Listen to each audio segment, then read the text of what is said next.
sa réintégration dans les listes électorales. Donc on est venu notifier, signifier à la Sénat la décision. Donc comme vous le savez, la Commission électorale nationale autonome joue un rôle important, notamment dans la supervision du processus électoral. C'est une autorité administrative indépendante qui doit en tout cas jouer le rôle d'arbitre. Et elle a le pouvoir de rappeler à l'ordre de l'administration et les différentes parties, que ce soit les partis politiques, les coalitions. Donc c'est dans ce cadre-là que nous sommes venus accompagnés de l'huissier et de Maître Ciré Clédor Ly, donc pour leur notifier la décision du tribunal d'instance de Dakar et demander qu'elle prête concours à l'exécution de cette décision-là. Parce que, comme le rappelle l'article 47 alinéa 4 du Code électoral, les décisions de justice doivent être exécutées immédiatement. Donc, puisqu'on est dans le processus électoral et on est pratiquement bientôt à la fin des dépôts des dossiers de candidature au niveau du Conseil constitutionnel, donc nous constatons que l'administration ne joue pas son rôle. Notamment hier, vous l'avez vu, avec la Direction générale des élections, donc avec le commissaire Tanor Kenel Fall, qui a refusé qu'on accède aux locaux, avec également la direction de l'automatisation du fichier, donc dirigée par le commissaire Fiacre Badiane. Et ce matin, avec au niveau de la Caisse des dépôts et des consignations, dirigée par l'ex-magistrat Seydina Issa Sall, qui ne fait pas honneur en tout cas à son ancienne corporation, dans le respect de la légalité. Donc aujourd'hui, nous avons été accueillis par le chef du protocole du président et moi-même, en tant que mandataire, j'ai été reçu par le président de la Sénat, M. Abdoulaye Sylla, et je lui ai en tout cas précisé l'objet de notre visite, qui n'est rien d'autre que de demander l'application et l'exécution de la décision du tribunal d'instance hors classe de Dakar et le rôle que la Sénat doit jouer dans ce cadre-là. Et en tout cas, nous lui avons notifié la décision et nous attendons que la Sénat joue pleinement son rôle. La dernière fois, on peut rappeler que la Sénat avait fait injonction à la Direction générale des élections de remettre les fiches de parrainage et que la Direction générale des élections avait refusé de s'exécuter. On avait intenté une procédure de substitution. Avant que cette procédure puisse aboutir, l'ancienne équipe a été renvoyée par Macky Sall pour nommer une nouvelle équipe. Donc nous espérons, en tout cas, malgré les réserves qu'on a sur certains membres de la Sénat qui seraient en tout cas en accointance avec des partis politiques, mais malgré tout, nous espérons que la Sénat va jouer pleinement son rôle que lui confère le code électoral et la loi portant création de la Sénat. Voilà donc en résumé l'objet de notre visite. Et comme nous le disons partout, nous demandons que l'exécution d'une décision de justice et qu'on rende à Ousmane Sonko ses droits et pour que le peuple sénégalais puisse exprimer librement son choix dans le cadre d'une élection transparente, inclusive et démocratique. D'accord, mën nga ñu ko tënkal si wala tey ngeen ñëw Sénat lan la ñu mën a jàpp tey ginnaaw ba ngeen demee si. waaw tey dañoo ñëw Sénat pour xamal leen ni décision ba nga xam ne moom la tribunalu Dakar bi jël muy honorable juge Racine Thion moo naxasaay loo xam ne mooy radiation Ousmane Sonko ci liste électorale annulé ko ba pare joxe ndigal nañu delloo Ousmane Sonko ci liste électorale yi. waaw démb gis ngeen ni démb nañu commencé liggéey bi ànd ak huissier bi ànd ak également Maître Ciré Clédor Ly mais gis ngeen jafe-jafe yi ñuy am ca buntu DG vraiment ñu tegal ñu fa ay policiers bañ ñu dugg DG donc ak direction de l'automatisation des fichiers nga xam ne DG mooy kuréel ba nga xam ne moom moo war a joxe fiche de parrainage yi. Direction automatisation des fichiers ba nga xam ne commissaire tamit moo ko jiite Fiacre Badiane moom moo war a delloo Ousmane Sonko ci biir fichier électoral bi. ñooñu ñëpp ministre de l'intérieur moo leen jiite muy Sidiki Kaba mais fu ñu dem rek daa mel ni Sidiki Kaba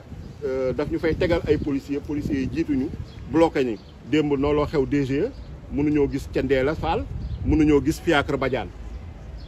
tey si suba tamit ñu dem caisse de dépôt et consignation nga xam ne moom déposé woon nañ fa caution ba ñu jox ñu quittance léegi lu ñu dese mooy ñu jox ñu suñu attestation.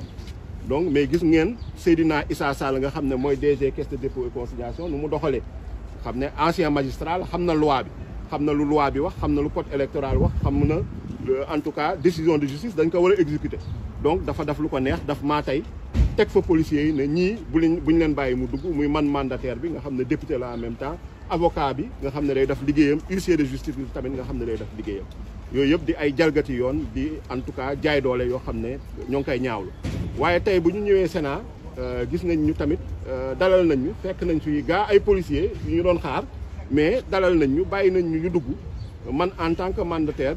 toog naag président Ablaye Sylla wax ko lu ñu fi indi mooy dañoo bëgg décision de justice ba nga xam ne Ousmane Racine Toine juge bi moom la jël ca tribunal de Dakar dina nañu delloo Ousmane Sonko ci fichier électoral bi ku ko war a def mooy direction de l'automatisation des fichiers nga xam ne Fiacre Badiane moo ko jiite te mu ngi bokk ministère de l'intérieur te jox Ousmane Sonko fiche de parrainage loolu ku ko war a def mooy Tanor Kendella Sidi Fall nga xam ne moo jiite direction générale des élections te également nekk ci ministère de l'intérieur nga xam ne ñooñu ñëpp Sidiki Kaba moo leen jiite donc Fiacre Badiane moom moo ngi daaf Kendella Fall moom moo ngi DG voilà Fiacre Badiane moom pour inscription bi ci liste électorale loolu mooy compétence am te da ko war a def nu mu gën a gaawee jamono ji normalement war na ko def Kendella Fall moom dafa war a joxe fiche de parrainage léegi ñun lu ñuy def mooy yore ay signification mooy xamal leen ni décision bi nga xam ne ñun dañ ko jël pour suñu client dañu bëgg mu appliquer ko nu mu gën a gaawee parce que dañu nekk ci processus électoral nekk ci période de dépôt dossier candidature ci conseil constitutionnel donc amul lu ñuy xaar donc immédiatement nañ ko war a appliquer te loolu la code électoral wax ci article 47 alinéa 4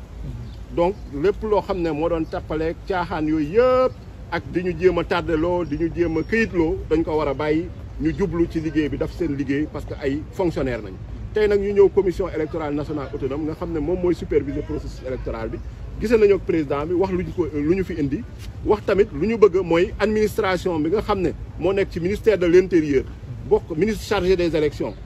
nañ ko wax mu appliquer loi bi Fiacre Badiane nekk direction de l'automatisation fichier na appliquer loi bi appliquer décision de justice Tanor Kendella Fall nekk également au niveau de la direction générale des élections na joxe fiche de parrainage Seydina Issa Sall nga xam ne moo jiite caisse de dépôt et consignation dañu jox suñu attestation loolu yëpp nag Sénat nag moom mooy superviser processus électoral bi te am na sañ-sañ jox injonction ñooñu suñ ko daful moom mu jël daf ko à leur place moo tax tey ñu ñëw Sénat yëgal ko wax ko président Sénat bi donc également wax ko membre Sénat yëpp ñoom itam ñu jël seen responsabilité. ndax da ngeen a déglu Sénat da fas yéene déglu Sénat ba pare laata ngeen di delluwaat au niveau de DG. waaw non de toute façon am na loo xam ne peut-être mun naa bàyyi maître Ciré Clédor Ly wax ci comme ñoom ñooy avocats yi mais ñun lu ci mënti am bëgg nañu lépp lu ñuy def ñu def ko nu mu gën a gaawee pour que en tout cas Ousmane Sonko ñu jox ko ay droit am nga xam ne décision de justice constitution bi ak loi wu Sénégal ñoo ko may. ndax mën nañu xam réponse bi jógee ci président bu Sénat mi la dalal sànq kàddu yu mu la wax ndax dal na sa xel. waaw mun a xam nga jamono ji dañu nekk ci ay procédure ñoom président bi moom président rek la mais Sénat kuréel la am na plusieurs membres yooyu am na sax ñoo xam ne ñaawlu woon nañu lu ñu leen fa nommé am na recours boo xam ne gars yi déposé nañ ko contre décret ba nga xam ne moom moo tabb membre Sénat yi parce que am na ñoo xam ne ñu gisoon ni ñaar ñoo xam ne dañu gisoon ni ñu xaw a jege président de la République dañu xaw a laale ci politique yi te ñooñu normalement war ñoo bokk Sénat mais kuréel boobu moo war a jël ay ndogal daje jël ay ndogal par rapport au processus électoral bi parce que gis nañ ni am na ay problème ci application décision de justice bu jógee ci décision de justice Saba si Faye bi tey décision de justice Ousmane Racine Thiane ordonnance bu mu jël am na ñoo xam ne dañoo lank ne duñ ko appliquer te teguñu ko fenn teguñu ko ci yoon lu dul ci jaay doole caaxaan ak tappale donc nañu xaar Sénat vraiment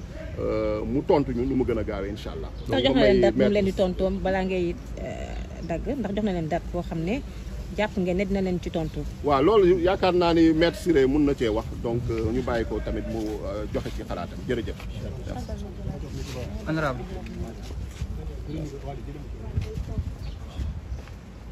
sama nopp day rejeté de sama yaram nanguwul dara.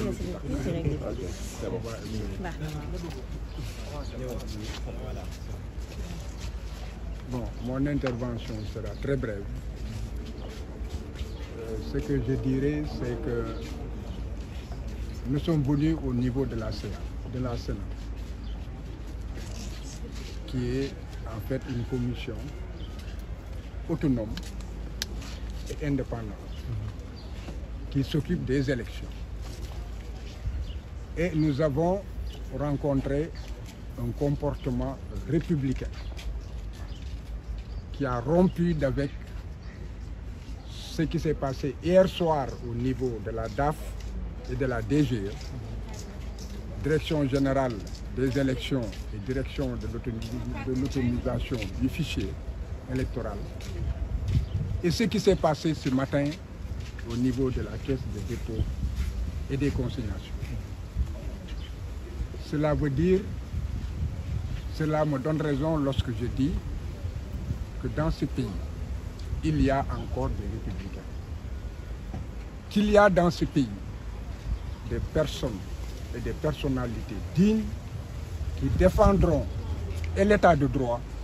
et la démocratie. Une administration publique,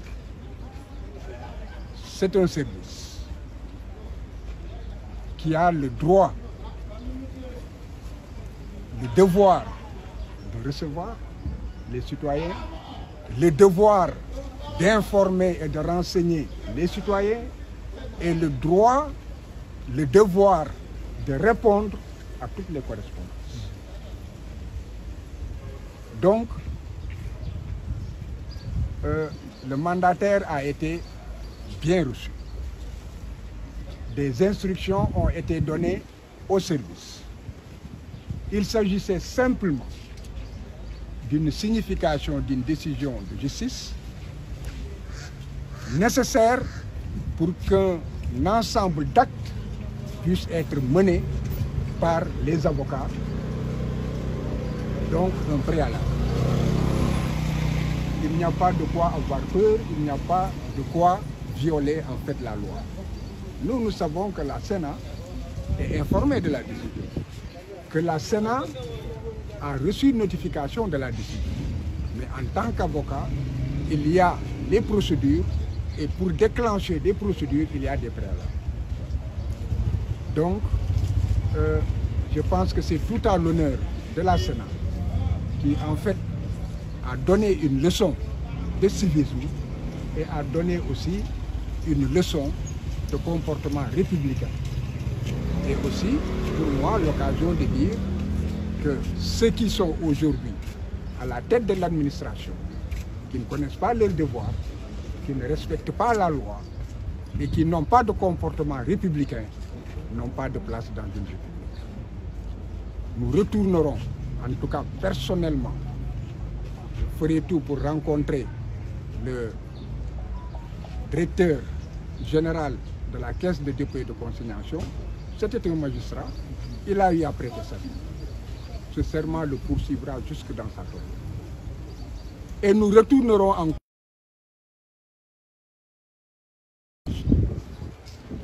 Je tiens à dire, pour que l'opinion nationale et internationale le sache, lorsque je suis parti, il m'a été rapporté qu'un gradé est venu leur demander pourquoi ils ne m'ont pas blessé. Pourquoi ils ne m'ont pas blessé et qu'ils m'ont laissé repartir indemne. C'est grave. Cela veut dire que certaines personnes ne reçoivent même pas d'ordre. Ce sont des personnes méchantes et des personnes qui sabordent la démocratie et l'état de droit. Ce gradé peut m'attendre là-bas, parce que je reviendrai. Il n'a qu'à prendre la responsabilité de me blesser. Je ne suis pas une personne qu'on blesse. Il l'apprendra à ses dépens. Les Sénégalais ont des raisons de croire encore qu'Ousmane Sonko sera candidat aux élections. Que dans ce pays, il y en a qui tiennent à la paix, à la démocratie. Et dans ce pays, il y a des républicains. Dans ce pays, il y a des personnes dignes qui tiennent à ce que ce pays soit ancré définitivement dans la démocratie.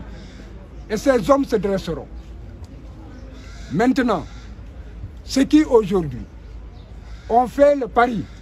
d'empêcher Ousmane Sonko d'aller aux élections, ils n'ont pas en face d'eux Ousmane Sonko. Ils ont en face d'eux un peuple debout. Et le peuple debout est constitué de toutes ses composantes. Des citoyens, des magistrats, des députés, et même au sein des forces de l'ordre, de véritables républicains. Donc, ce défi, ce n'est pas contre Ousmane Sonko. Ce défi, c'est un défi lancé au peuple sénégalais. Et la démocratie, elle était, on l'a dévoyée, elle reviendra, elle sera et elle restera. Je vous remercie. Maître nga tënk rek ci wolof seen teewaay fii tey ci Sénat ak lan la ñu mën a xaarandi. D'abord, je terminerai avec les Français, qu'ils sachent que l'huissier a accompli son travail dans les meilleures conditions. Et je pense que les huissiers devraient se plaindre convenablement dans la mesure où, ce que j'ai dit hier, il y a des comportements qui peuvent être des comportements avec des conséquences culturelles. Ce que les gens voient et ne comprennent pas, qui est anormal, peuvent être considérés comme étant normal. Aujourd'hui, les huissiers courent le risque de ne pouvoir entrer dans aucune administration. Parce qu'ils se diront c'est ce qui est normal. Donc il faut que l'ordre des huissiers règle cette question définitivement. Et aussi qu'ils aillent jusqu'au bout. Que ce comportement soit réprimé par les cours et tribunaux. Pour que jamais on ne puisse empêcher un huissier d'exercer son travail correctement. Donc j'avais en fait à compléter sur la version française. Maintenant pour le wolof. Li ñuy wax moom moo di que tey jii dem nañu caisse de dépôt et de consignation du ma si dellu si parce que yéen a ngi woon foofu ba ñu jógee foofu ñëw nañu fii ci Sénat démb la xew te mu jéggi dayoo te ñëpp di ko naqar mu doon lu ñaaw ci deru ñëpp kilifa réew mi ak ñi nga xam ne ñoom ñoo ŋànk réew mi ak képp koo xam ne que sénégalais nga muy fii muy ci bitim réew démb am nga gàcce gis nga loo xam ne yaakaaroon na ne que Sénégal dina ndetteerlu ba yegg foofu tey jii caisse de dépôt et de consignation ba ñu demee kañ fa fekk magistrat la woon mu am lu ñu bett lool moom moo di que ay alkaati it ay takk der la fa tegaat ne kenn du jàll kenn du dugg man dem naa ba yegg wante lañ ma wax moom moo di que amoo rendez-vous kon que amoo rendez-vous foog nga jël rendez-vous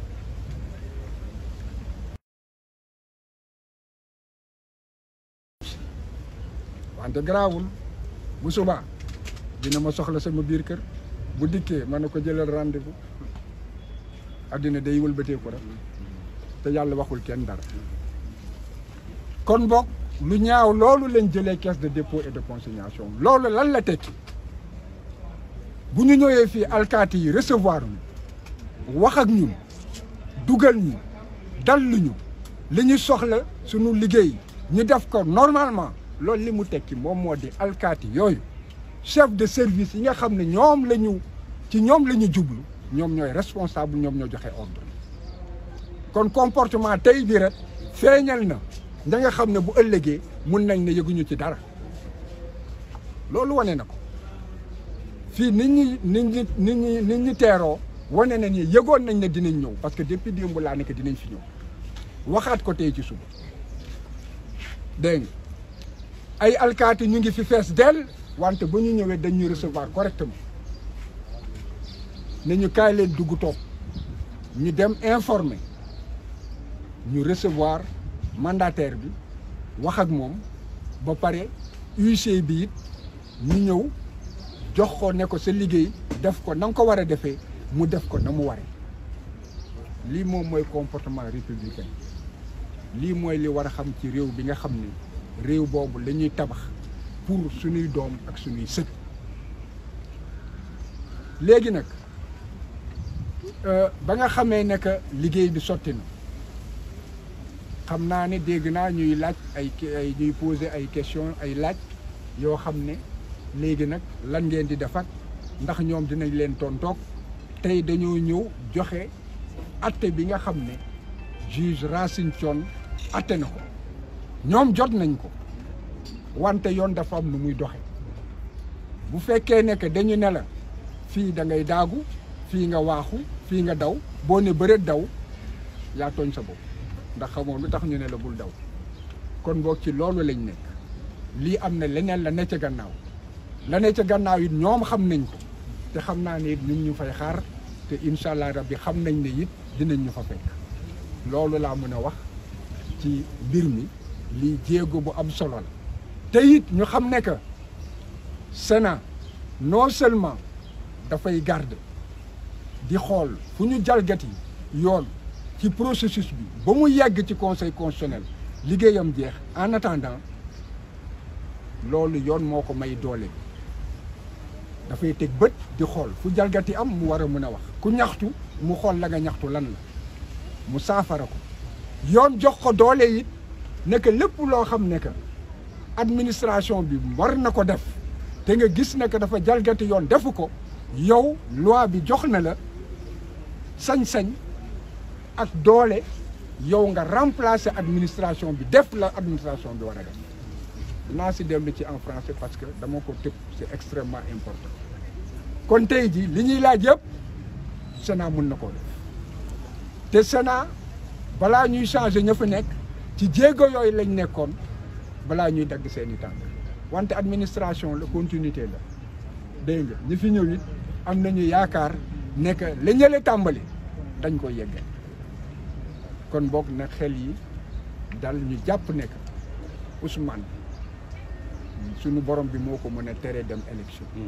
te ba fii ñu toll ku xool bunt bu ñu tëj palanteer bu ñu tëj mu am porox ndol boo xam ne que Ousmane gi sóob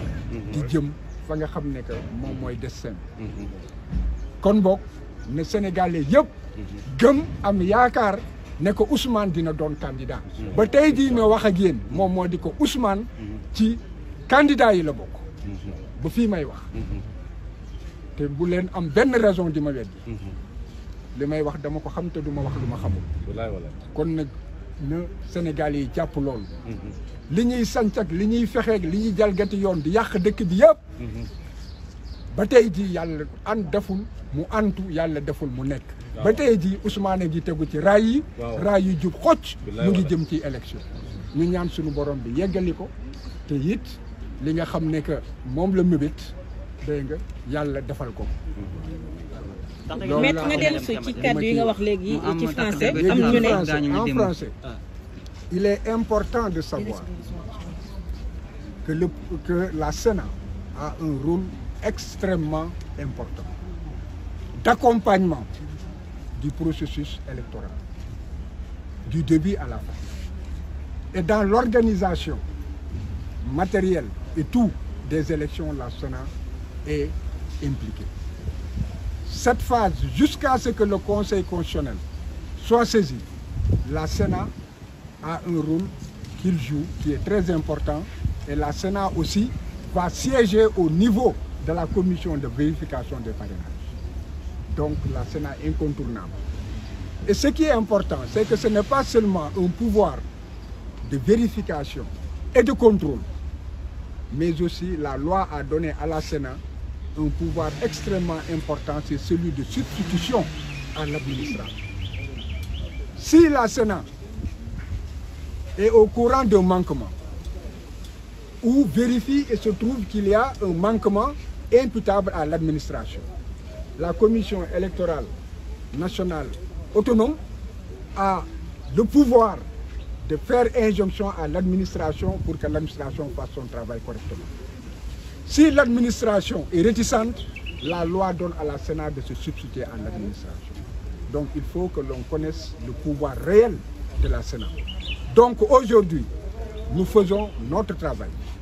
Nous nous adressons aux services, aux administrations concernées. Mais nous savons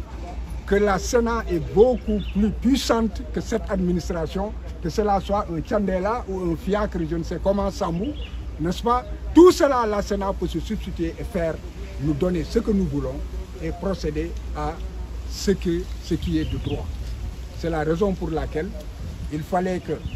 nous enclenchions un processus qui nous permette de saisir correctement la Sénat pour qu'elle puisse, dans les règles de droit, n'est-ce pas, agir comme en fait nous nous attendons, ou en tout cas comme elle estime devoir agir. D'accord maître ndax da ngeen a fas yéene déglu Sénat pour ñu tontu leen ci notification ngeen ko jox. wax naa pour mën a leen dem DG mun nga see ñëwaat. DG dañ fay dem parce que dañ fa war a dem. D'accord kon du ngeen xaar benn wante li ci am solo moom moo di ñu ngi feeñ. ne que ce ne sont pas des républicains. mu ngi feeñ ne que ñii nekkuñu fi pour réew mi. ou bien seen bopp lañ fi nekkal wala keneen lañ fi nekkal wante nekkuñu fi pour que réew mi mën a dox ni mu war a doxee li nga xam ne que charte yooyu la constitution bi teg ñu jël yëpp teggi ko loolu am na solo que ku ne feeñ fii la ñuy jógee nii après ministère intérieur la ñuy dem yaakaar naa ne bu ñu demee on rencontrera un plus grand comportement républicain. D'accord mais que dellu si ci wolof ci démb li xew DG nga ne apporté nañ la ay kaddu yu ne am au gradé dafa laajte lan moo tax gaañu ñu la. lu tax gaañu ñu dégg nga kooku mébétam la mu bëgg la léegi na dem xaar ma dinaa dem daaf bu ma ñëwee na ma gaañ. Merci beaucoup.